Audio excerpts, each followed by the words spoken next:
درود همراهان عزیزم، مخصوصا اون بزرگوارانی که میان و از شهرهای اطراف و از سراسر ایران میان شهر باستانی ما میبینن. اولا قدمتون بر چشم، مژگان چشم خاکرو به قدوم تمام مهمانانی که میان شهر باستانی ما ایجا میبینن. ولی دوست عزیز، اینا رو من چه کار کنم؟ نگاه کن، تنه درخت و اومدی با چاقو پوسته این درخت رو برداشتی، این شکل بسیار خشنم روش اجرا کردی.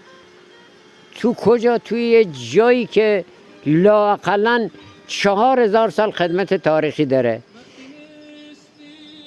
دوستان عزیز، با طبیعت خواهشاً بهتر و بیشتر نگهداری کنید.